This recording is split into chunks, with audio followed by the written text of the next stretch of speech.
చాపాడు మండలం చాపాడు గ్రామంలో వెలిసిన శ్రీదేవి భూదేవి సమేత మాధవస్వామి దేవస్థానంలో పునః ప్రతిష్ఠ వేడుకలు బుధవారం, బెస్తవారం, శుక్రవారంలో ఘనంగా వేడుకలు మొదలు కానున్నాయి. చాపాడు మండలం చాపాడు గ్రామంలో వెలిసిన శ్రీ మాధవరాయ స్వామి దేవస్థానము దాదాపు 540 ఏళ్ల క్రితము నిర్మించబడింది.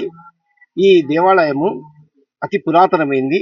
శిథిలావస్థకు వచ్చినప్పుడు 1944లో రాజోలి జోగిరెడ్డి సిద్ధారెడ్డి కుమారుడు ఆయన దీన్ని పునరుద్ధరించినాడు. తరువాత ఇప్పుడు 2026లో ధ్వజస్తంభం నిలబెట్టాలనే ఉద్దేశంతో శ్రీదేవి భూదేవి విగ్రహాలు, అమ్మవారి విగ్రహాలను కూడా ఇక్కడ ప్రతిష్ఠ చేయాలని, అమ్మవారు ఉంటే లక్ష్మీప్రదం అనే ఉద్దేశంతో ఇక్కడ ఉన్న వాళ్ళ వంశస్థులే ఈ కార్యక్రమాన్ని నడుముగట్టారు.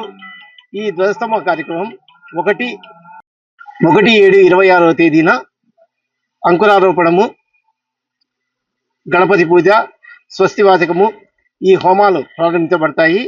తర్వాత ఆ రోజు సాయంత్రము 21వ తేదీ సాయంత్రము జలాదివాసం కోసము కుందు నదిలో ధ్వజస్తంభాన్ని, విగ్రహాలను జలాదివాసం చేసి తర్వాత మరుసటి ఉదయం 2/7/26వ తేదీన జలాదివాసం నుంచి ఉన్న విగ్రహాలను, ధ్వజాన్ని తీసుకుని వచ్చి ఇక్కడ పుష్పాదివాసము, ధాన్యాదివాసం చేసి తదుపరి రోజు 3/7/26వ తేదీన ఉదయం 6:50